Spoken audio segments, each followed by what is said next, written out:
Hello, Patrick. Hello, Sperling. I think we're still waiting for Rob and Dr. Hugh. Okay. So let's give him a few more seconds and then we will kick off. I just heard Rob. Rob is joining us by phone because he's having internet connectivity problems. I guess that is the bane of working from home when everybody is working from home. Very true. Very true. In that case, let's kick it off. Good evening, good afternoon, and good morning, wherever you are joining us from for this, the inaugural CJ Cinema Summit. We're coming to you at a very interesting time for cinemas, as I'm sure you're no doubt aware. There's a great quote from Ernest Hemingway's book, The Sun Also Rises, where the main character, Nick, is asked, how did he go bankrupt? Two ways, he said. Gradually, and then suddenly. And that's pretty much where cinemas are today. The crisis that has been caused by the outbreak of the coronavirus is both gradual and sudden. It actually began really on the 23rd of January, when the cinemas in China closed literally overnight. And that meant that 1/3 of the screens around the globe were shut. What's been happening really is that the rest of the world has been catching up, and it's been catching up big time in the last week. A week ago, cinemas were shut in addition to China, in Italy and Iran, but not many other places. Since then, pretty much the whole of Europe, North America, and the Middle East, as well as other territories like India, and now also countries in Southeast Asia have begun to shut their cinemas. So what we're going to try to do today is have a look about where we are today, what cinemas can and should be doing, what's going to happen next. And then we're going to look at what learnings there are from other territories, specifically China. We've had some good news today in the midst of all this gloom, because China, for the first time, recorded 0 new domestic cases of the coronavirus infection. And cinemas have reopened there. They don't have any films to show, but they are opening. So there is hope, and we can definitely learn from them. So with that, I would like to hand over, first of all, and introduce my colleagues who will be joining me for this seminar today. Some of them on screen, some of them by phone. And as you can tell, we are experiencing a few issues with just trying to get this going. Please bear with us. It's all very new for us too, but hopefully we'll get it working. So Sperling, if you can hear us, would you mind just introducing yourself? And if not, I'll do it for you. I should say, in addition to Sperling, we've got Rob Arthur. And here we go. It wouldn't be a discussion about the impact of the coronavirus if we didn't have a doctor joining us as well. In this case, it's Dr. Hugh. But I'm not a clinical but she's doctor. not a medical doctor. No. Hello?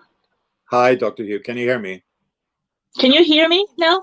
Yes, I can hear you. Yes, you can just, Do you want to just call me Hugh. I'm just to be clear, I'm not a clinical doctor.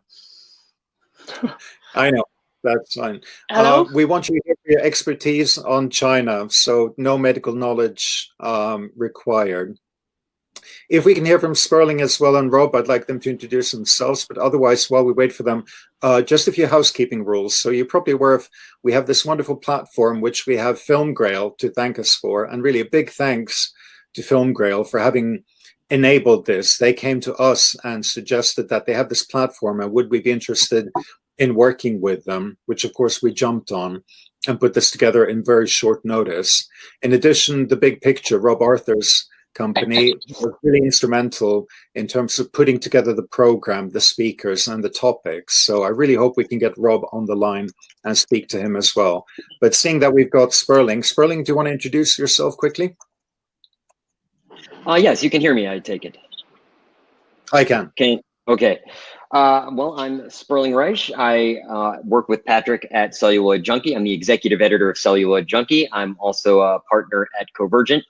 And I'm here to answer any questions and kind of go over all of the research that we've been doing over the past week. Great. If we can get Rob on the line, that'd be great. If not, I want to emphasize this is a free and open forum for information sharing. We're not here to sell you anything. We're not here to pitch you on anything. I'm sure there will be another time for that, but today is not the day. Today is just a day for sharing. So while we... Oh, and we have Rob. Rob, introduce yourself. Thank you. So welcome to Scotland and broadband. We came up with this, I guess it's been work in progress over the last 48 hours, and it's been amazing to see so many people join the call. My role at the Big Picture is as senior consultant alongside colleagues John Sullivan, Judith Querford, and Mike Thompson.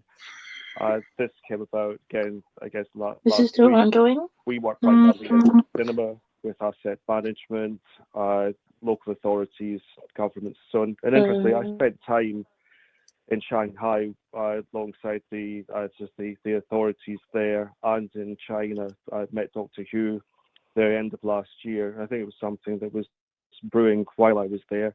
So very pleased to be back in the UK now. I'll pass you back to Patrick. Thank you. And we're also trying to get connection with Dr. Hu, and I think we have her there. So, Dr. Hu, do you want to introduce yourself very briefly, if you can hear us? We've got a video connection. I don't know if she can hear us as well. Can you hear me? Yes, I can hear you. Can you tell us a bit about yourself, Dr. Hu? Can you? Yes. Go ahead.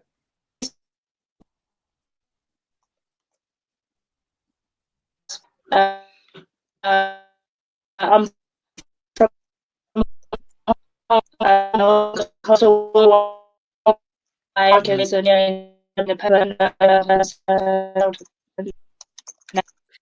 We're having some audio problems, unfortunately. I think this...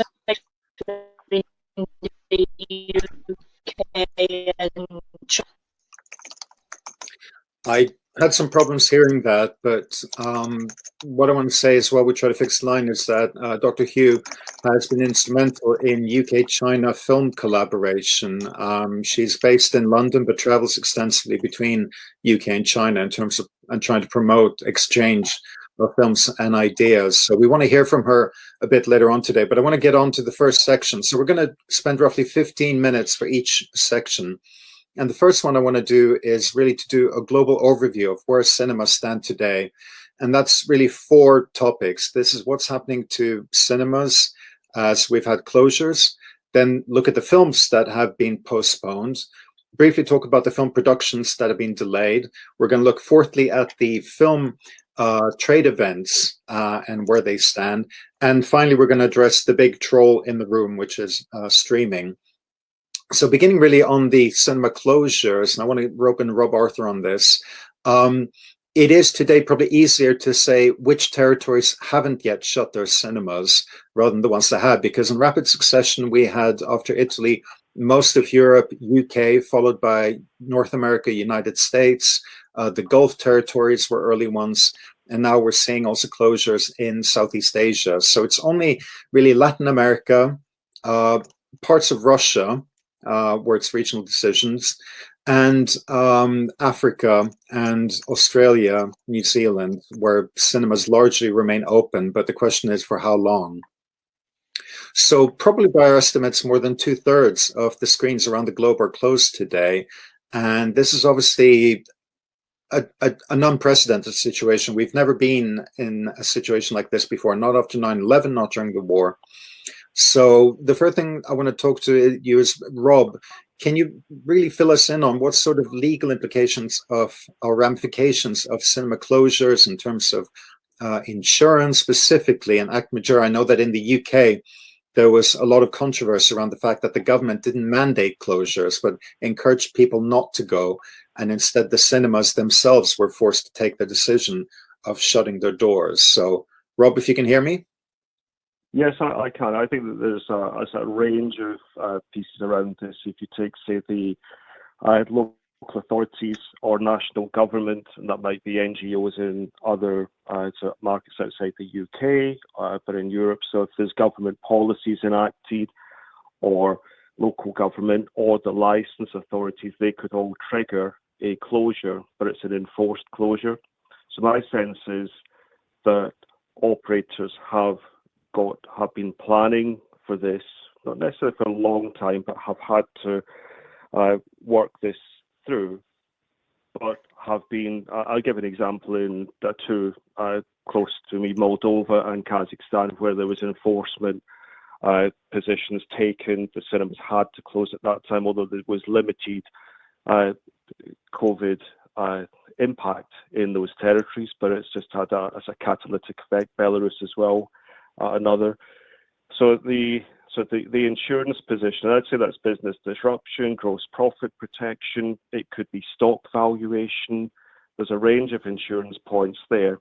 Piece that I've heard though is that because COVID-19 wasn't a known virus, it may not be covered. That has implications. But the definition of a pandemic is that we don't know the virus. That's kind of why they become pandemics. Yeah. I mean, the insurance provision was that all known viruses, not necessarily a future virus. But I've looked through several policies, and it's all that's open. So I guess check the policies, check the process. Insurance policies are open to question. Some territories have better provisions than others. So I spoke to France. There was no business interruption provision in a lot of cinemas there, but it's more prevalent elsewhere. The force majeure, there's cases in India at the moment. There's also a really good article put up by Benton's that is worth looking through. But again, contentious, may or may not. So I think the implications at the moment are with everything else going on, there are legal implications, but how long will that take to resolve? Yes. Well, and there are also, when it comes to insurance, and I'd love to hear from cinema operators about what they're experiencing, if they're allowed to say. But I know at least in North America, there are some clauses where if the government shuts you down, then you can't do business, and that kind of triggers certain force majeure and certain insurance clauses. But with if you just decide to close on your own, then that doesn't trigger any insurance clauses. That I believe is what's happening with Cineworld in the UK. And we're going to get on to later in the discussion really what it is that cinemas can do in terms of seeking support, seeking relief, and trying to find a way to finance themselves through this period. So if we move on from these cinema closures, because we'll get on to remedial action. Before you do that, if I could just point out one thing about Latin America. Latin America is in Chile and Argentina, all the cinemas are closed. In Brazil, they're going state by state. So the cinemas in Brazil, like Rio, for instance, are closed, and I believe Salvador. Mexico is still open. But the one thing that's interesting about what's happening in Latin America is the cinemas aren't closing necessarily because of COVID-19 or coronavirus. They're closing because there's no content for them. So they would very much like to remain open, even though life has pretty much stopped. From what everybody I talked to in Sao Paulo, nobody's on the streets and life has stopped. That's anecdotal, certainly. But it's interesting to note that the closures are mostly due to content, which might be why Mexican cinemas, which are still for the most part open from what we've been told, that's why the content issue might wind up closing them down. And I see we've got a comment from Phil Clapp of UK Cinema Association saying that's certainly the case for overwhelming majority of cinemas in the UK, that there is no insurance cover. And we're seeing other people commenting there's no insurance cover in Denmark as well. But your point, Sperling, is a very good segue into the next segment, which is about the delayed and postponed releases of films.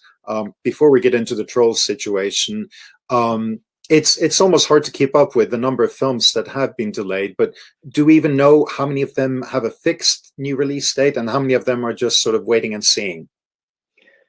Well, ultimately, when there was some thinking that that this might last just a week or two, people started to, the studio started to actually date their films. That kind of stopped when it became very obvious that this was not going to be just a 1 week incident. This was going to be probably a 2-month occurrence. So we have everything from the James Bond, which did open November, is scheduled now to open November 23rd, to Mulan just being delayed, to Fast and Furious 9, which does have a date, but in 2021. But then if you were opening between now and even the end of May, you're probably delayed. So that's The New Mutants, which was originally going to be released April 3rd, 2020, no date to be determined. You can see here on the screen, everything from The Artist's Wife to A Quiet Place 2, which has no date yet. And Peter Rabbit 2, of course, was one of the early movers, so they picked a date, which was August 7th.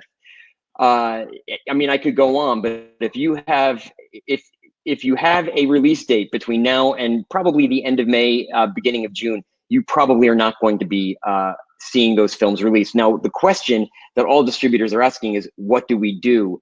That gets us into the Trolls issue, but that's most are just trying to figure out, what do we do theatrically? Where do we place these films theatrically? On what day? On what release date? Because otherwise, there's going to be a logjam. And interesting, we have covered that issue on Celluloid Junkie, to give it a little plug, in the profiles of Gower Street and Jim Amos's piece as well. So if you haven't read them, I urge you to visit Celluloid Junkie there. And we will be keeping people updated, and we'll try to see if we can do an overview of the films that have shifted. But picking up on the point that it's interesting that 2 of the first films to announce a new date were from Universal, in terms of Bond moving to November and Fast and Furious 9 moving to 2021. So let's circle back to that when we talk about Trolls. But it's not just films that are being postponed, it's actual film productions which are being shut down and delayed. And are we going to see a gap then between this backlog of films and between potential new films, not to mention TV shows as well, Sperling? Well, with TV shows, it used to be, and I know this is more of a cinema call, with TV shows, there used to be 22 episodes per season. So you could shut down and actually there were hiatuses where production would shut down for months at a time. And then they would go into a pilot season. In fact, March, April, June, that was pilot season. And then everybody would go back to work in July and August for the fall season. However, we've all kind of taken up the UK and European model now all over the world, where a season might be 8 episodes, it might be 13 episodes, and then you don't get another season for sometimes a year. So with television, everything has been stopped, at least in Los Angeles. Nothing is happening in Los Angeles. And because of that, that brings us back to film. You've seen things like Avatar, which is shooting in New Zealand, and New Zealand only today closed down their borders for external residents. All production for the most part has stopped, especially that production that is going through any Hollywood studio, mainly because post-production facilities here in Los Angeles, in New York, they're all shut down. So if you're working with any of those facilities, you're probably not actually going to be able to go into production or continue production. And so we've had everything from the latest Mission Impossible shut down. Matrix 4 was shooting in San Francisco. That was shut down. Avatar, the sequels to Avatar were shut down. And of course, there's an unknown number of unknown films that aren't necessarily sequels, but they're independent films that have all shut down. Nobody is working. And I suppose it's too early to say how soon production will resume and whether they will be massively delayed when they come out. But then again, if we both have films that are in the can, proverbially, being postponed, and new films, then hopefully those delays will match up. But there'll be a serious rejigging, right. I take. Well, we've got this 2-month window right now, pardon the window pun, if you will, where we're taking all the films and we can move them and shift them to different parts of, timed, essentially, different parts of the future, where a film that was supposed to open in April of this year can now maybe open in January, February, March of next year, where the film that was shooting now for February and March of next year may not actually be released until May, June, July of next year. And Claire actually raised the point in the Q&A, which I was going to bring up, which is, does that mean that Hollywood's forgotten about the writer's strike, or could we get another calamity coming just as we start reshooting again? Well, it's kind of funny that you should mention that. Well, funny is maybe a bad word, but the writer's strike seems like it was eons ago. This fear of the writer's strike. The writer's strike, the Writers Guild of America, that could be a whole subject of its own webinar. And really, I'm going to try and make a very long story short here. The writers fired their agents last year over all the packaging of television shows, over affiliated productions where agencies were actually producing television shows and movies and content. I'm going to skip to the part where the Writers Guild of America was supposed to be negotiating right now a new contract with the producers, with the studios, with the networks. They tried to put that clause into their demands. That clause was removed about 2 weeks ago. It's called the Collins Clause. That clause was removed. So the likelihood of a writer's strike kind of ratcheted down quite a bit, especially since the Directors Guild of America also reached an agreement with the AMPTP, the studios, the networks, and producers. Due to pattern bargaining, what the Writers Guild of America will do is follow the DGA. However, there had been a little bit of semi-stockpiling for what seemed like it might be an extended writer's strike. I have a feeling, given all that's going on right now, that's not going to occur. Well, we had a good suggestion from Wes coming in the chat section here. Can't they just get the strike out of the way now? Which somehow I doubt. Oh, that's a good point. That's actually somebody should contact the WGA with that. That's actually a really good idea. You're the man.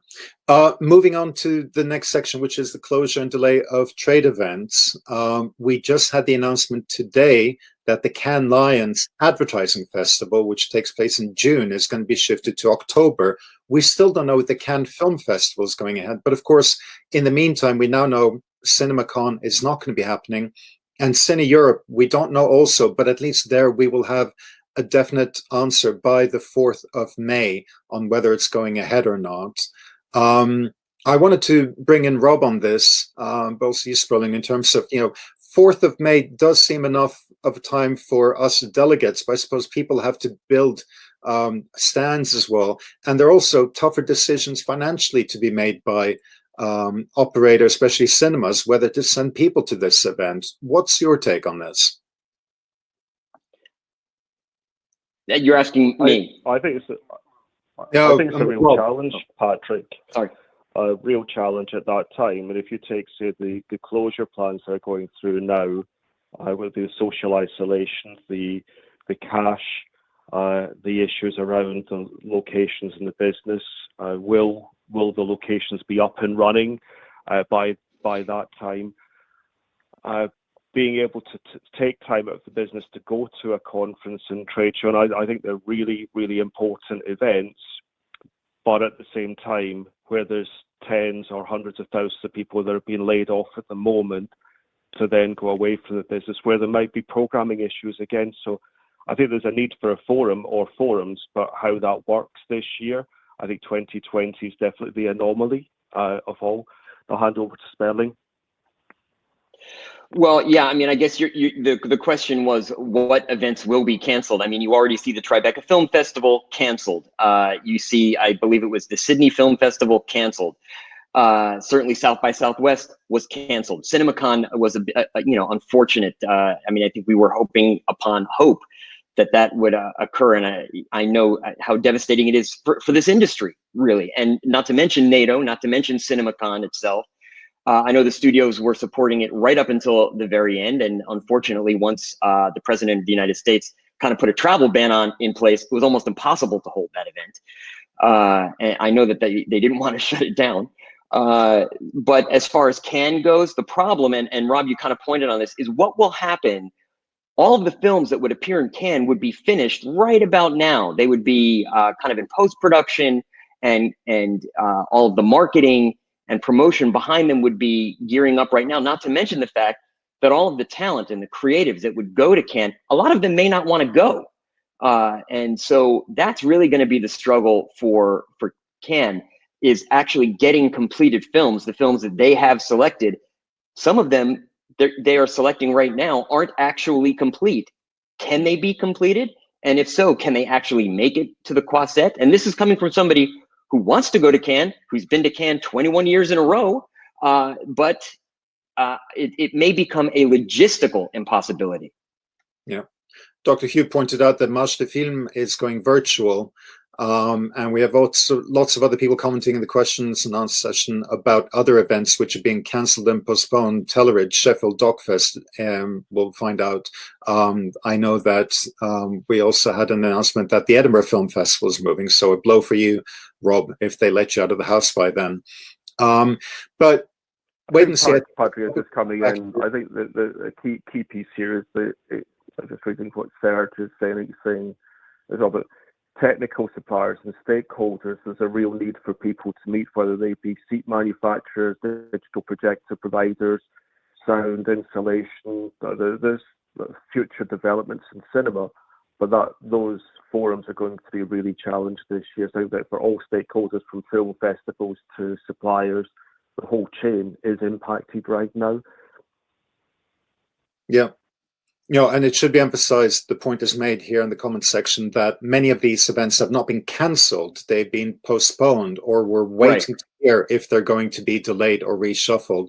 The one thing that is cancelled, not postponed this year, is unfortunately the Eurovision Song Contest. Doesn't apply to cinema, but a great blow for us Swedes, because we do like our Eurovision Song Contest. But moving on now to the troll in the room. Obviously, there was a bombshell this week when Universal announced that Trolls 2 World Tour would not be going on a tour of cinemas. In fact, it would be streaming directly to consumers for about $20, bypassing effectively cinemas, most of which would be shut by then, and that there would be other films available too. The Invisible Man, Emma, and The Hunt would equally be distributed straight to home through various platforms, many of which were owned by Universal's parent company, Comcast. So maybe this was really a NBC Comcast Sky decision of releasing films. Obviously, cinemas were not happy about this. We have since heard other studios which are experimenting with loosening the windows. Disney said they were going to release Frozen 2 on Disney Plus slightly earlier than planned, although it was already out on DVD. The latest Star Wars film would be coming out on DVD earlier, and I think Warner Brothers were also going to advance Harley Quinn Birds of Prey on paper platform. There was a further announcement even this morning. We're trying to keep up with Sony Pictures saying that Bloodshot is going to be made available direct to consumers in the home, having just been out for a week. Although, Sperling, to me, that one seems like it's just a question of bad timing, whereas the Universal decisions seem to be more thought through and intentional, maybe even to upset cinemas. What's your take? Well, you kind of mentioned that it might have been thought through. It seemed, well, given the fact that you have Universal moving Bond very early, you have them moving Peter Rabbit very early. They were obviously already looking at their release schedule. I know Kat J asked in the Q&A section what's going to happen with the release schedule. The distributors we've talked to have said, yeah, we have no idea what's going to happen with the release schedule. They know that there might be some crowding. They know that there might be some kind of a bottleneck, and that's what they're going to try and prevent by spacing out their films. Obviously, Disney's not going to release 4 animated films in one weekend. However, getting back to Trolls, with Frozen 2, as you mentioned, that's not really breaking any windows. It was already being released on DVD. The only thing they did was move up the streaming of their own film only on their own platform. And again, that's only in North America. There aren't, Disney Plus is not available everywhere. And with the other 3 films, The Hunt, Emma, and The Invisible Man, the reality is the window was not really broken so much as blurred, because, and I'm working on a piece right now about this for CJ, which is, they could not, those films were already in theaters. When theaters reopen, the immediate audience for those would have evaporated. So they are trying to recoup the money that they would have possibly made on those films by doing premium VOD. What is being done with Bloodshot by Sony is actually electronic sell-through, so digital download. It's not actually a video on demand per se. The difference, and this is the point of my CJ piece, is that there's, I guess, a good way and a bad way, for lack of a better word, to say something. And the way Universal did it was they just kind of came out, said it. I don't know how many people they told. It seems, based on everybody we've talked to, that nobody knew about this. In fact, there are some territories that had to receive emails. The exhibitors were receiving emails when they woke up saying, hey, you may have heard about this. It happened while you were asleep. And it was, they were seeing these emails from Universal in their territories. And then in Australia, for instance, it hasn't been, it's been delayed. It's not going to go to VOD. So I guess the way Universal did it, it made it sound like this was the path forward, that they were going to be releasing films directly to premium VOD and when theaters open, maybe they'll keep doing it. Whereas Sony, what they said was, in the second paragraph of their press release, they are going to be honoring the theatrical window moving forward. It's just for this one film where it opened 5 days prior to every theater in pretty much the world being closed. They were going to try and find an audience for this film. And if we're looking at the studios, I mean, Universal has always been the one that's perhaps been the most aggressive in terms of looking at the shortening of the window. There was a precedent, wasn't there, in 2011? Tower Heist, yes, where they said, we're going to release this film, I believe it was 21 days after it premieres theatrically. We're going to release it to premium video on demand in about 1 or 2 cities just as a test. And in the end, they, theater owners pushed back and they did not do that.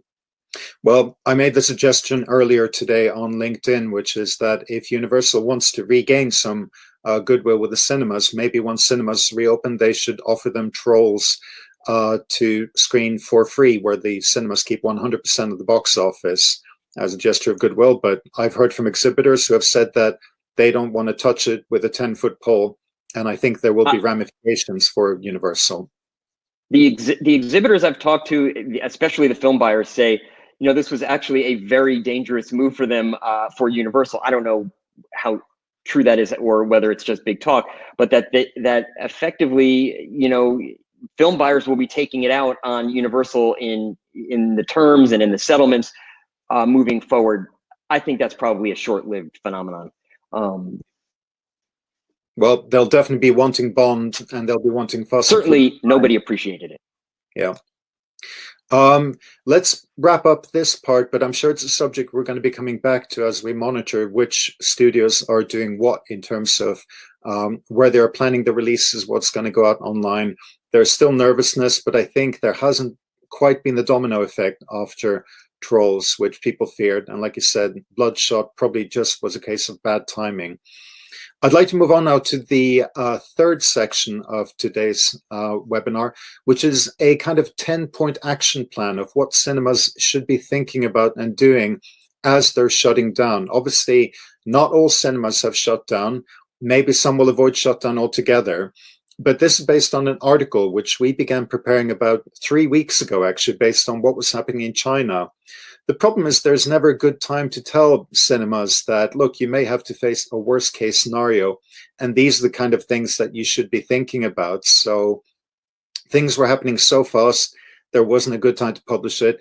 And we're also mindful that we at CJ are outsiders. It is very presumptuous of us to try to be seen to be lecturing the cinema business about how they should be running the business, but we really mean this as ways of offering advice, things to think about. And I want to highlight some of the aspects together with both Rob and Sperling here, because as we go into this, we should also remember this is not just a devastating blow for our industry. This is a personal tragedy for hundreds of thousands, over 100,000 people who work in the cinema, who face a very that's just in North America. That's just in North America. Absolutely. I mean, there are people whose livelihoods depend on cinema. Many of them are on 0-hour contracts, which means they might not have sick pay, unemployment benefits, or be guaranteed any kind of compensation. Their business simply shut down one day, and they don't know when they'll have work again. They don't know when they'll have money. So we are very mindful of this, and we know that this is an extra hard time for them. But now that we've said that, we want to kind of dive into the 10-point action plan of things to think about for cinemas. And Robin Sperling, I'd like you to chip in here as we go along. The first point is really the obvious one, which is one that cinemas, like other businesses, have to follow the advice of the local health authorities, governments, whether regional or national, and the licensing authorities. Some of them are told to shut down. In the case of the UK, they were advising audiences to stay away, so cinemas had to take the tough decision. But unfortunately, we're at a stage now where in most countries, that decision has been made for them. And it's really just a question then of compliance. Rob, do you want to talk a little about the implications for license to trade or things such as business interruption insurance? Yeah, I mean, I know that we've covered business interruption previously, and there were good comments coming back. But I think in terms of that there are implications around trying to trade without a license. We've also seen just limited numbers of seats per screen enacted or reducing capacity in individual cinemas. And I think I go back to the first part you raised about staff, tens of thousands or so, at least in the US, plus the ancillary services and jobs. Businesses or locations internationally, I'd give Saudi Arabia as an example. They've just been gearing up to open up cinemas. There's been government policy, which is in some respects being enforced, Vision 2030, open up, move at such a fast pace, and then almost immediately close back down. So for those operators, that's really distressing. And that's happening in other markets around. No, it's true. We're getting good comments also. It's not just cinema staff that's being affected. People who work for film festivals are also impacted. And for many of them, this is a once a year occurrence. So it's a very big blow to them. The second point of the 10-point list really ties in with that, which is talk to the HR department, the human resources. You have to review what your employee contracts say, what your management contracts say in terms of preparing to furlough, whether it's suspending people, hopefully, as opposed to laying people off. There's also the very important issue, whatever you do, communicate it to staff. Staff are worried. The best thing you can do as a cinema operator is just be in close contact with them. Even if you don't know it, just communicate with them. I'm sure most of you are doing this already, but the point about communication is one that's been drilled into me time and time again. Yeah, which is what we're trying to do here, by the way. That's exactly. Yeah, so the staff communication, the management communication, talking to all your contracts and stakeholders out there, everyone, there's implications. It could be to the general cleaners on site who don't get access, people who work 6 or 7 hours a week, up to those full-time management on site, and the administration staffs at offices. But I take the point, festivals as well, that they're either once or twice a year or limited events, and you're planning for a day or a week. That's really critical, and they take on a whole load of people, whether it be from trade associations or groupings, to make those events work. So it's really critical. And I to put some context around this as well, Patrick. The 10 points that you are raising put into this area, this isn't like it's being done over a month or 6 months. This is actually like for an independent operator. So this, in some respects, has to happen in a day. When an enforcement comes in, you may do some pre-planning. And I think it's really distressing for the independent operators, one-man bands or so, working this through. And it's also equally distressing for major operations with tens of thousands of people to deal with. And as James C. points out, there is a fund that started, I believe, out of New York, a GoFundMe that started in New York. There is GoFundMe. There are various government initiatives, which we're going to get to and try to mention as well. So that's still coming ahead. But let's just continue running down the list. And by the way, we're going to try to share this list online for anybody who wants access to it. It's something which, again, most of you will probably have thought of. And it is something, as Rob pointed out, that many had to have a crash course in and think about in the space of 24 or 48 hours. But the next point is an important one, which is have the discussion with your landlords, the people whose lease you have for operating, and advise them on things such as, can they agree to maybe have a rent deferral? Could there be a rent holiday? There was recently, I saw in the UK today in London, that there's a the landlord for the food and beverage and retail installations at the King's Cross station have given all of their clients a 3-month rent holiday. Really, one question for you, for Rob: how reasonable is it to be asking landlords to, effectively accept to not get any money? I've gone through the process before, and as much as it's a really uncomfortable situation, it's also the right thing to do. I believe that the landlords, asset managers, or so can be realistic.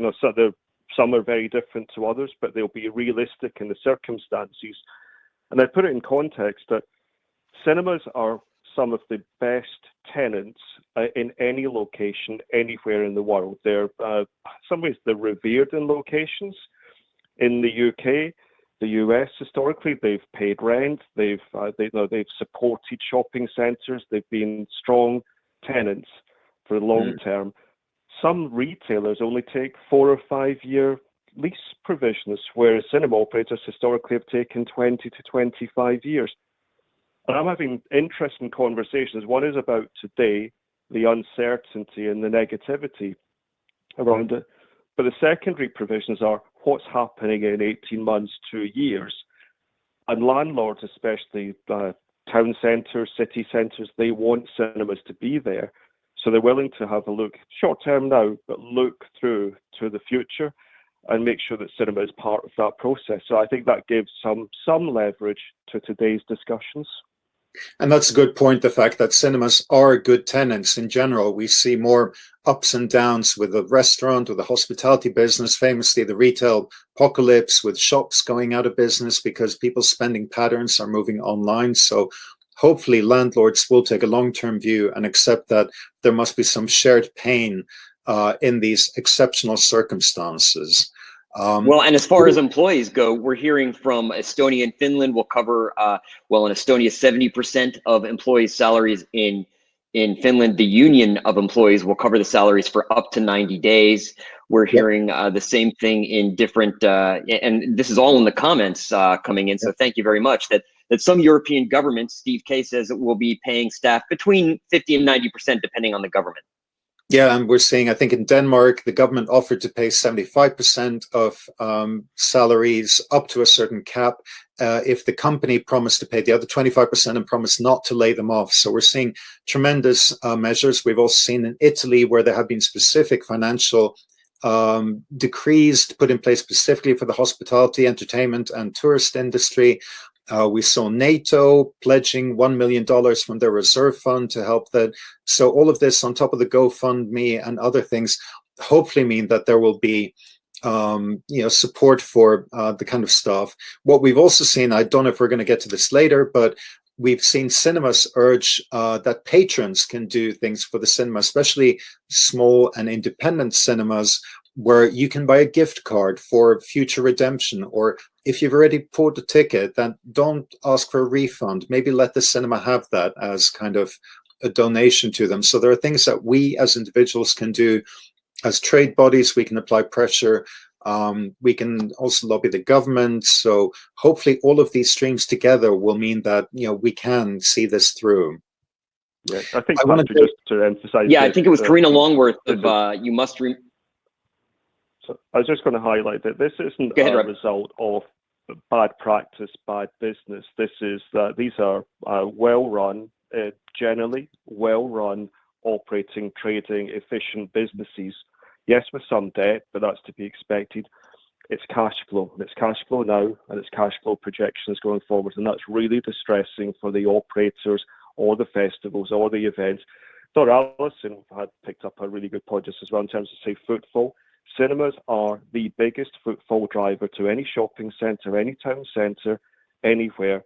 And property developers listening in know that, and they're well aware of it, and that'll be today and going forward. But we're in a challenging place. Yeah. Sperling? I was just going to highlight what you said regarding the kind of supporting Karina Longworth, who produces a very good podcast called You Must Remember This.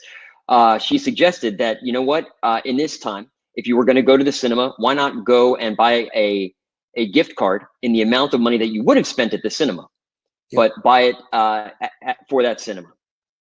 No, definitely support your And local. she's a film critic here in the U.S. Yep. The next point on the list, we're trying to rush through it now. For cinemas, talk to distributors, and above all, send them the message that apply the pressure for them not to release the films online. Films that were meant to have a theatrical release down the line shouldn't end up online. Ideally, now, we don't want to see replications probably of Universal, but that message needs to be coming through loud and clear individually. Now, that decision probably wasn't made by the distributors, theatrical distributors at Universal, probably higher up the food chain. But still, the more they hear from their clients that there will be repercussions if they don't decide to hold off for the theatrical to become available as the primary window. So that's really another important message to send them, as well as having discussions. Patrick, Go on ahead, Rob. I've seen in the email correspondence with me and the feedback, and when we've had to close down a cinema this week, the empathy from the distributors, the localized level, because they feel for those people, they're talking to people day to day, has been really positive and really supportive. Because everyone at the distribution local levels and in the operational side, and that's country by country, are really feeling hurt. And in some territories, they're the same. It's department by department, office to office. That makes it more challenging. True. Running through the list, I want to keep us roughly on time. We've mentioned this point already, but petition your government, your local government, for tax breaks, for deferred payments, and try to figure out the process of how to fill up the forms adequately to get this kind of money, or to try to get a help from your institutions, whether federal, local, or national. And again, that's something which small operators will probably need more help in than big operators. So the trade bodies should ideally be able there to assist you. The next point, to share the NATO report or the presentation that came out yesterday. That's really helpful and may be possible to tailor into local market. Absolutely. The next point could be an overlooked one, which is review your concessions inventory. Obviously, there's a lot of food stuff in the cinemas, and all of that will have an expiry date. Now, some of those things will last longer. I sometimes wonder if the hot dog lasts forever. That's a cheap joke. They are much better these days. But it's worth noting that this is what happened in China. In China, they stocked up massively on concessions because they were just about to go into the Lunar New Year festival, the biggest box office time in the Chinese release calendar. And so they had tremendous amount of inventory to get rid of. Some of it, the popcorn, they ended up feeding to chickens in some locations. In other locations, they actually sold combo packages through online retailers to deliver to people. So you could get a bag of nachos and sweets and a drink delivered to you, usually for prices below those of supermarkets. So there are many things you could be doing with the inventory that you have, and also canceling any orders and sending whatever you can back. The worst thing would be obviously to have to throw it away, because it would be tremendously wasteful. Now, with people stuck in their homes, it's not easy to just give it out on the streets as a gesture of goodwill, and there are health and safety implications. But do have a think about the best way that you can handle your inventory, given the fact that it might be months before you open shop again, and nobody wants popcorn that old, even if it's carefully vacuum packed. Well, and I saw the on the Q&A in the chat room. I mean, the comments are coming in fast. We're going to try to summarize them and kind of post them at some point, and there will be a recording of this. But it was suggested that Uber Eats might actually be working with cinemas to deliver certain concessions. I know they did that in China. Yeah, well, people having that. Steve came in and said, I give your food to the perishable food to food banks. I think the other piece is make sure you do the stock inventory before you close. Stock valuation will be potentially covered by insurance and business interruption. Yep. Very good point. The next point is a big one, and Sperling, maybe you can pull up some of the documents or websites. This is how to power down safely. As a cinema operator, you might already have done that in terms of powering down your projection and server equipment, but there are safe ways of doing that. And really what you should be doing is turn to your integrators and to your suppliers.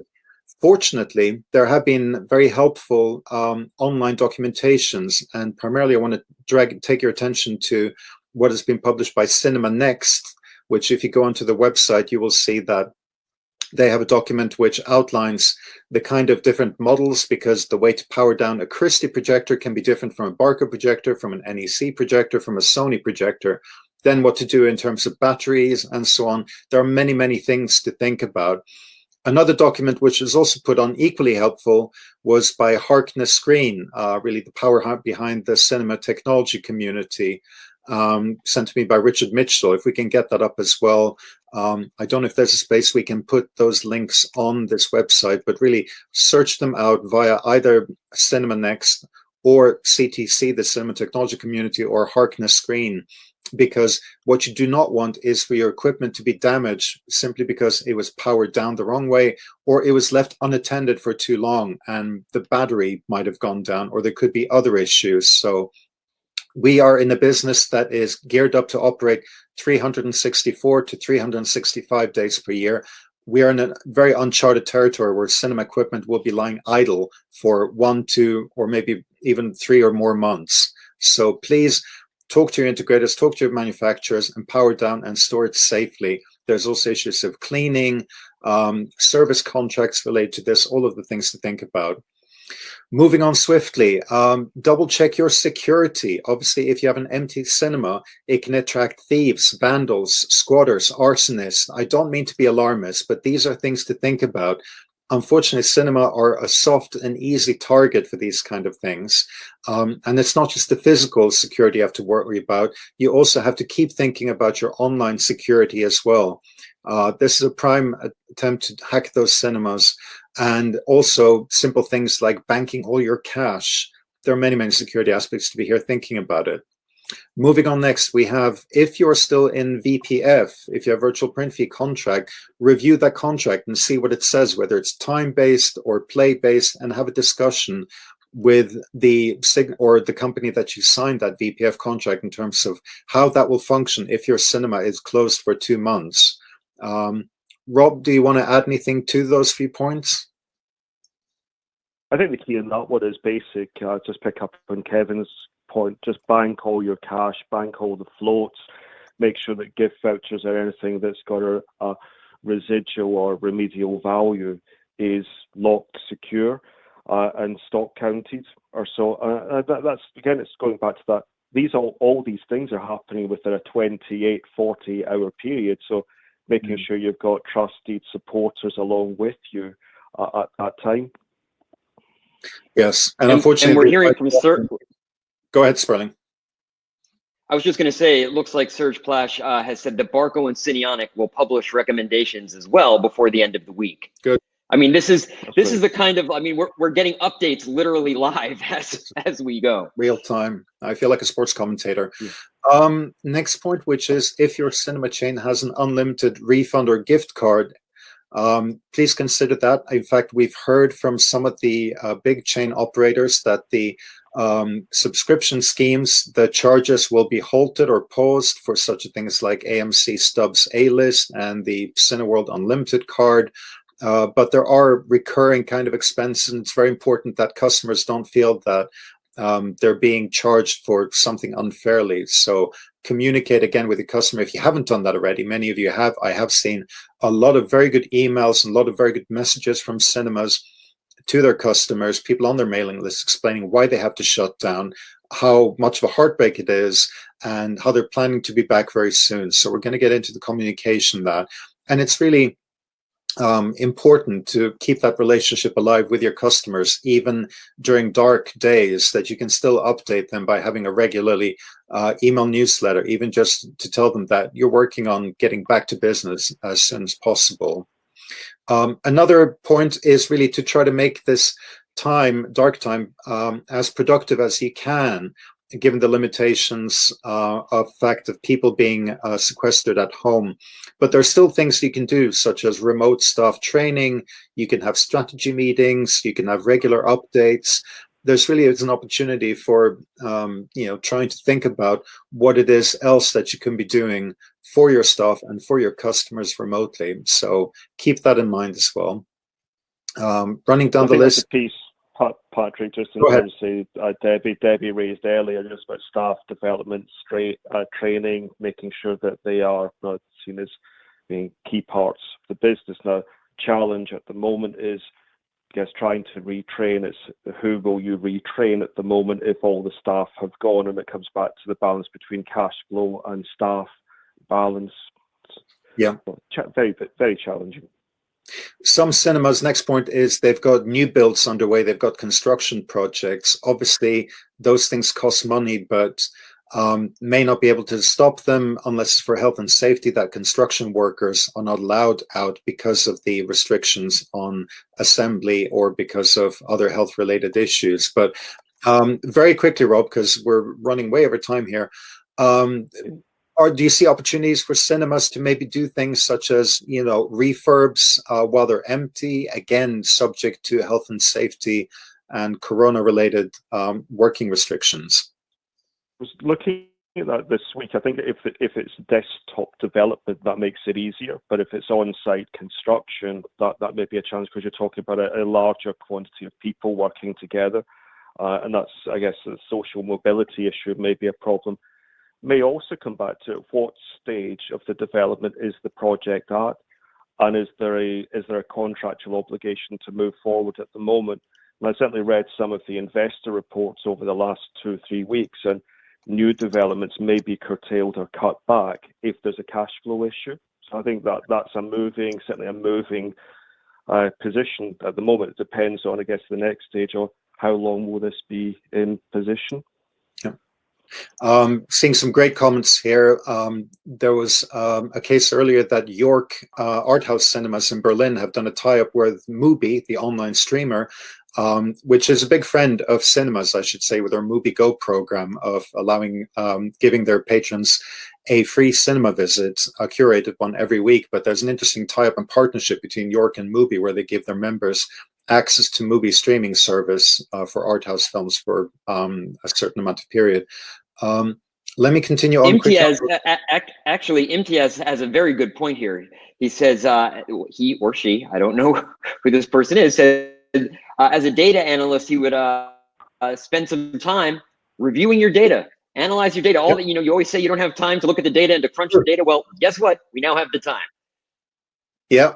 Tidy up that email mailing list that you'd be meaning to prune and weed. So next one is really try to limit your cash burn. Look over your expenditures, the fixed ones. You may have to cancel travel plans. You may have to cut down the number of people that you send to Cine Europe if you're planning to do that, which we hope you are going ahead. But just keep the cash burn low. And it also ties in with a point which I've seen other companies have done in the situation, which is this applies to the big cinema chain. If you're a CEO of one of the medium to large size cinema chain, who is paid usually very generously, consider taking maybe a 20% salary cuts. I've seen other companies where this has been done. It makes for better optics than to be reminded of just how many millions the remuneration package is for the CEO of the largest cinema chains in the world. I'm not going to name any names or figures, but you can find out quite easily who they are. So please consider ways of sharing the pain and showing the solidarity with all of your staff if you're one of the better paid cinema chains. Obviously, for smaller independents, that's not really an option. And finally, and this we want to get into, which is the plan for reopening. We're going to talk about a little bit about, if we have time, what's happening in China. And there's also been a wonderful document that was published today on LinkedIn from Demetrios from Gower Street Analytics. So there are a lot of resources and learnings already, but having really wrapped up this kind of top 10 ideas, we'd like to hear from you as well. What insights do you have to share for us with the wider community? And with that, I now want to move on to the third part, which is the what's likely to happen next. If you can, Patrick, I would like to point out something. We do hope to continue these conversations, hopefully if it works out, maybe even on a weekly basis. So please let us know who you think should be joining us. Hopefully we'll get the tech worked out. So there'll be just more than two faces here. Let us know the topics that you want to discuss. Let us know the people that you want to hear from, whether it's distributors or exhibitors or trade groups. Let us know. And you can email us tips@celluloidjunkie.com. You can post them here in the chat room, and we will be letting us know. Yeah, and thank you for all the great comments. We're going to try to capture and summarize some of them. But moving on now, which is really, we've talked about shutting down. What's going to happen next? So we've got really 4 points here, which I want to hand over to Rob Arthur to talk through some of them. Mindful that we've been going for almost an hour, so we don't want to keep you for too long. We want to do this and then talk a little bit about what's happening in China, because cinemas are reopening in China. There is some good news to finish this webinar with. So Rob, handing over to you. I think that the key is, looking through this, I guess in more detail, is just how long will this position take? How long will this continue for? Is it 2 weeks? Is it 4 weeks? Is it longer? We're doing, if you take, say, from the starting point in China, first case, the closure there started in January 23rd, and as you said, Patrick, they're just about to move into an opening phase now. So that's a key piece. But then there's the ongoing customer communication and the ongoing staff communication that needs to be addressed, whether it be HR, financial costing. MTI has raised the data, and then government development agency support, and then looking whether it be your shareholders or stakeholders and funding around that. So I think that is what happens during that next phase. But I would summarize these next stages. It's preparing for the reopening, when and how, what basis. The reopening and what happens there, it's a bit like a refurbishment or a reopening, depending on the length of time that takes. And I take the final part, that may not happen all at once, because there may be a phased approach, as we're seeing in China. It may be the programming issues may occur. Different parts of the world will be impacted at different times. So some territories may have to close because there's no product availability. Others will be closing because of COVID. So how does all that tie in? And then it's re-establishing trade, which is primarily re-establishing confidence with staff and re-establishing confidence with customers. This is a safe place to be. And I guess looking through this is, there won't be one single day in the next 3 months where COVID automatically disappears. Even with China or other territories reopening, there's still a risk, but it's how great that risk is. Yeah, no, it's a very good point. Where reopening is not pulling up the shutters. It is a gradual process of communication, of programming, of encouraging people to rediscover cinema. So all of that's going to take cooperation between the cinemas, the distributors, and above all, a buy-in from the public. So I do want to get into talking a little bit about the China experience, because like I said, only in the last few days, we've had some very encouraging news. So I'm keen for us to get onto that so that people can see a light at the end of this tunnel. So Rob, did you want to talk a little bit more about state support? We've already mentioned it earlier, but is this something, do you see, that should be an effort coordinated by the trade bodies, by the large cinema chains? Is there an issue, first of all, just in terms of making governments, whether national or regional, see that cinema is not just a sort of luxury, frivolous escapism? It is an industry that supports not just tens of thousands, not hundreds of thousands of jobs, but with cinema becoming a part of the experience economy, as David Hancock always reminds us. The reappearance of cinemas in town centers has a halo effect because they're not just cinemas now, they're bars, they're cafes, they are focal points where attract people for the nightlife economy. So there is a value to the cinemas which maybe isn't obvious. Any thoughts on that point, Rob? So sometimes, and I guess the festival and the art house independents may be able to come in here. There's differentiation. Multiplexes are sometimes tagged as retailers, so it makes it much more difficult for them to raise funds. And I think that's a part that perhaps the trade bodies, agencies in different markets and areas need to address. But I thought useful to look through what NATO put out last night in terms of, say, loan guarantees to ease liquidity, tax benefits to assist employers and support employees, relieving the burden of cost despite the ongoing closures.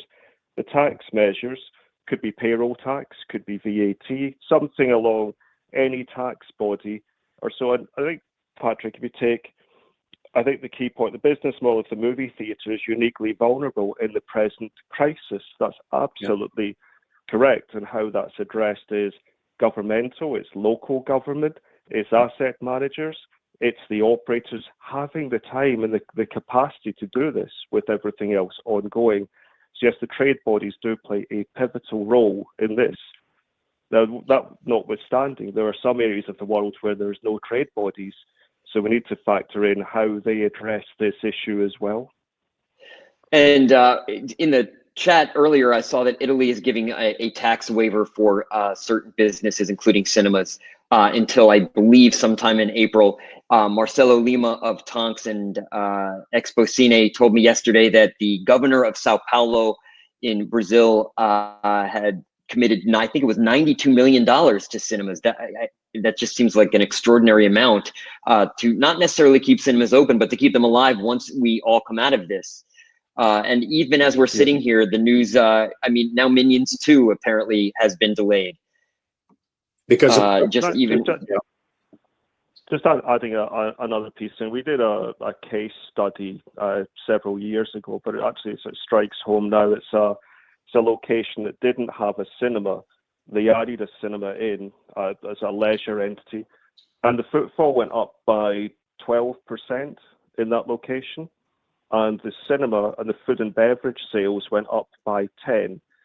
So the answer is it's actually the catalytic effect is it's not just the cinema, it's the other employees in the shopping centre, the vitality, primarily between 6 o'clock and 9 o'clock in a lot of locations.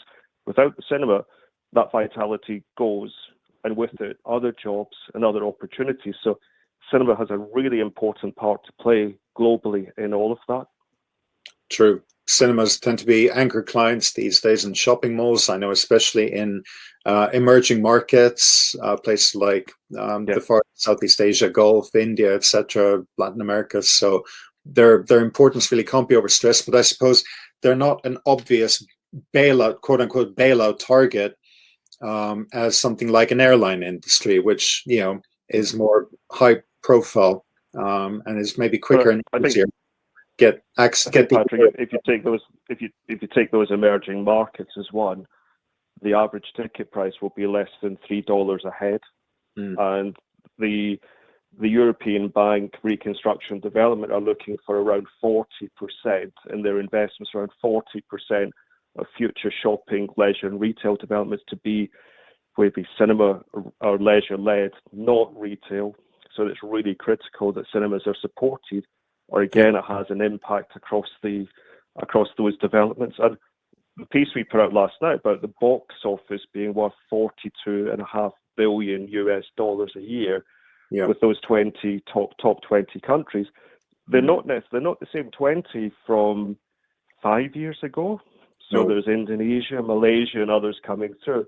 I think Jim put up a note earlier about, say, for Trolls, 70% of the box office may be international. So we need to be able to support those markets, those areas that are coming through.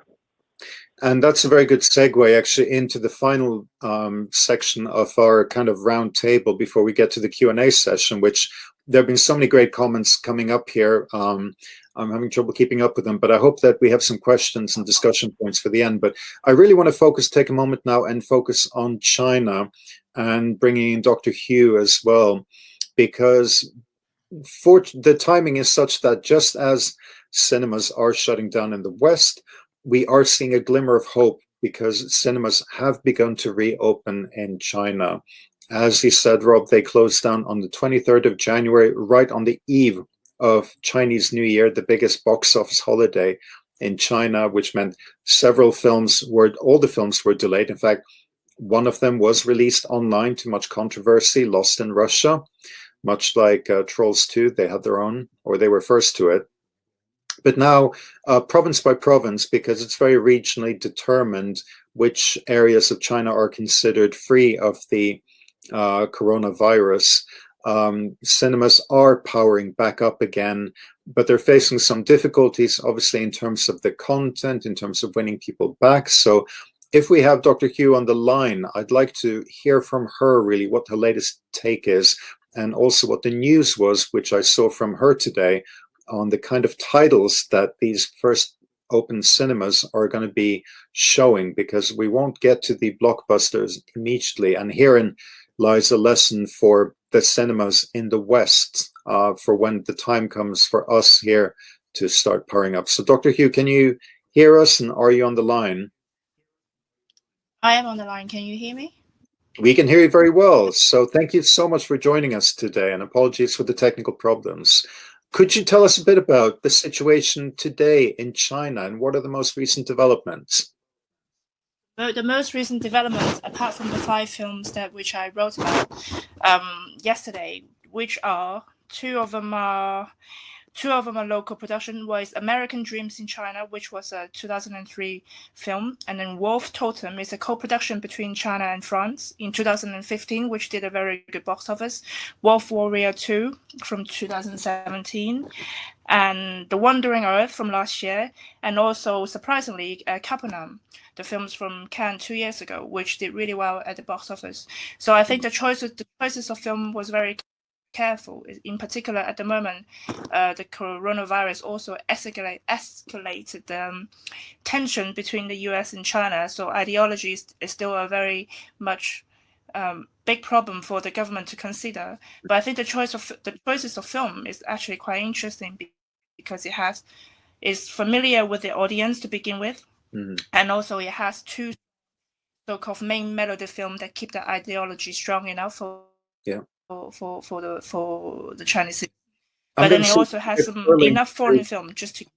We're going to see if we can get Sperling to put up your article here from your LinkedIn page, because it was a very good one in terms of providing an overview. So I should have sent the link earlier. For those who haven't read it, and who I strongly urge you to follow Dr. Hu in terms of updates from the UK-China Council that she does. But yes, those 5 films are very interesting choices, and they're going to be very preferential to the cinemas that show them in terms of the box office split. So, Dr. Hu.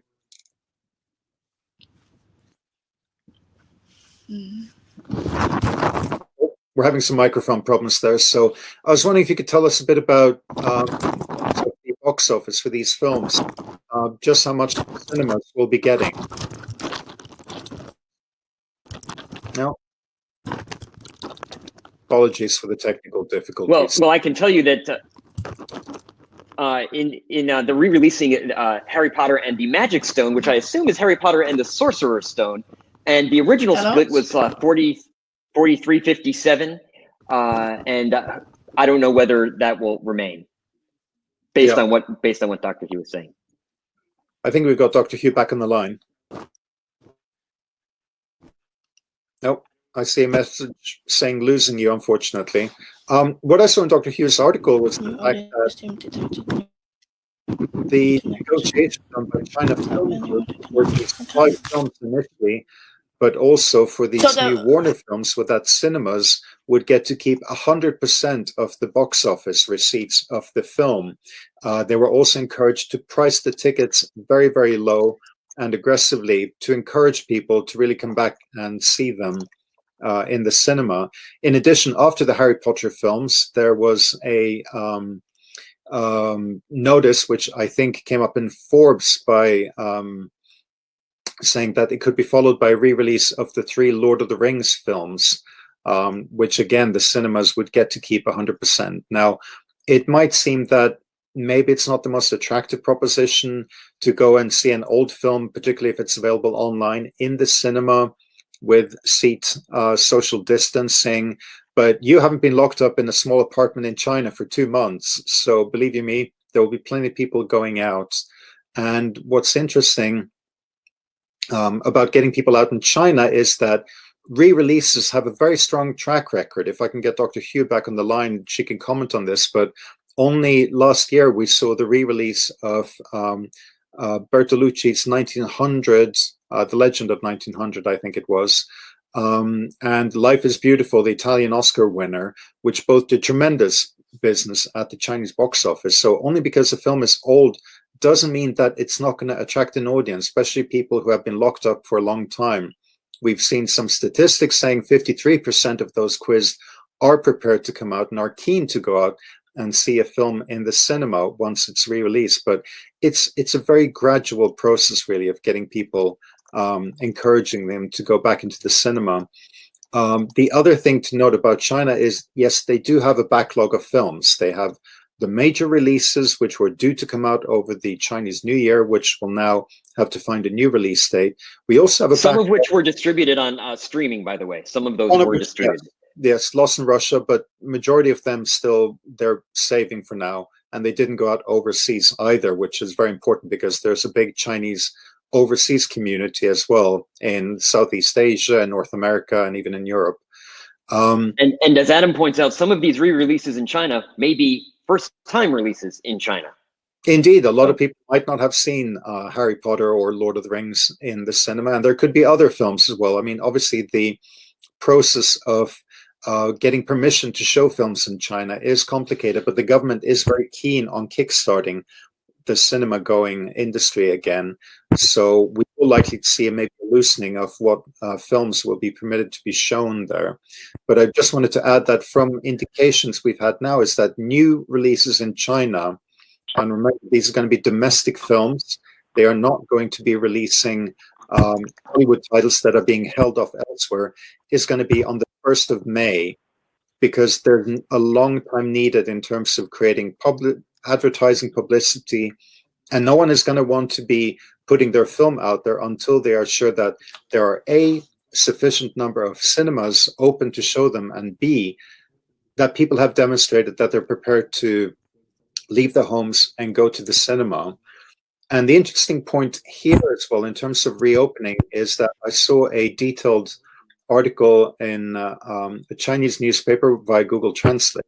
If you follow me on LinkedIn, you will see it, about just how they're going about reopening the cinemas. Everything from disinfecting the auditoriums to providing a safe room if somebody should feel unwell during it, to having seat separation in terms of selling the tickets, and just taking all these other measures of ensuring that people feel safe and that they're going to the cinema to enjoy themselves and not have to worry or think about the coronavirus. So we're going to be monitoring and reporting on the situation in China, because while maybe we weren't paying enough attention to China when things were going wrong and screens were shutting down, we can definitely learn from China as screens are opening.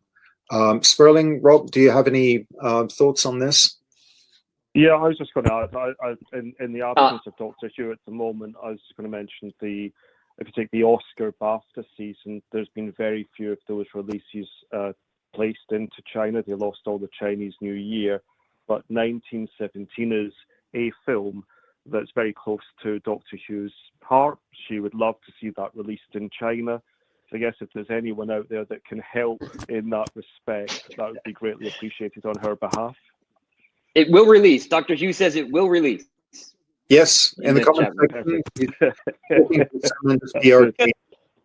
And yeah, that's true. That's the backlog as well of a lot of the Oscar films. So they also didn't get released. So 1917, Parasite, Little Women. There's definitely plenty of films that China could be screening while they wait for the rest of us to get around to opening our screens as well. So I'm very sorry that we weren't able to speak to Dr. Hugh Moore, but we will definitely have her back in a future session, because we very much hope to be able to do this again. I realize that we've been on for about an hour, 20 minutes, so I'd like to, with a few final words from Sperling and from Rob, wrap up this part of this session, and then we will have any questions and answers that come through. Obviously, people have been very good in terms of making comments. Maybe there are specific points we can't scroll back and see what they asked an hour ago, but if you can resend your questions or comments, we will get to them now. But I'd just like to hand out for any concluding thoughts on this part of the webinar from, first of all, Sperling, and then from Rob. So Sperling? Well, no, I mean, the only thing I would say is I know it's been rather long, and I see the attendee list kind of dropping. So what I would say is let us know what you want to know. Tell us who we should be talking to. Tell us who should be participating in these if we do them again. Hopefully we'll get the technology worked out. Let us know what the questions and topics are. There will be an exit poll when you leave this room. So I believe it will actually ask you these same questions. So please do participate in the survey. I think the main takeaway that I have learned over the past week is there is no playbook for any of this. Everybody wants to know what the future holds. The answer is absolutely nobody knows. Whether you're in finance, whether you're in politics, whether you're in cinema, it doesn't matter. This has never happened before. So there's no way to predict what's going to happen. As many people have said in the chat, everybody from Dolby who's offering training to Christie, and Cineonic and Strong, everybody is offering support, not only for their own customers, but for everyone. So definitely reach out to the manufacturers, reach out to the integrators, because they are helping the industry out. Thank you very much, Sperling. And also I saw a comment from Dr. Hugh. She wanted to make the point that this is an opportunity maybe for China to open up to more Western films, and there's definitely going to be changes after this. So Yes. Hello? Frozen again.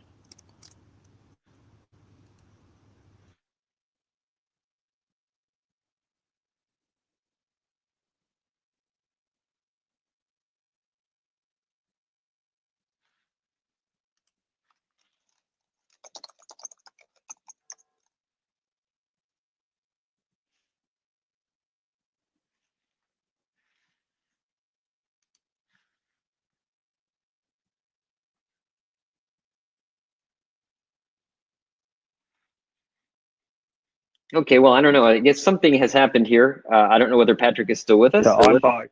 Yeah, I don't think he is at the moment. I'll just out to quick round up. I mean, I think the key piece here, as Bella, you said, all of that feedback to see what the key issues are, what needs to be addressed going forward, and to keep in contact. I think great the comments or commentary around here about keeping in touch and feedback.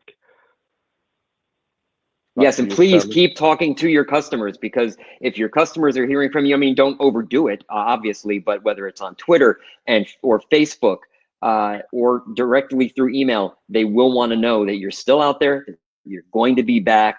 And as some people have commented, once theaters reopen and the releases start flowing again, it's going to take some time to market those releases. So again, we might be showing films that have played previously that might even be on streaming services already. So again, there's no rule book. And Dr. Hugh says that she will do her best to translate the policy from China moving forward. And I think at this point, maybe what we'll do is, for now, I see some questions coming in from the Q&A. Todd H, who might be, Todd Hoddick from Cineonic and Barco, says they are actively brainstorming to support the industry. Again, all the manufacturers are trying to find ways to support the industry. So again, reach out to them, reach out to your landlords, and we will hopefully be in touch shortly to figure out if we're going to do this again, and if so, what the topics should be and who should be participating. And so really, thank you all for hanging in there through our stumbling through this. I look forward to seeing you all, hopefully at Cine Europe, if not sooner.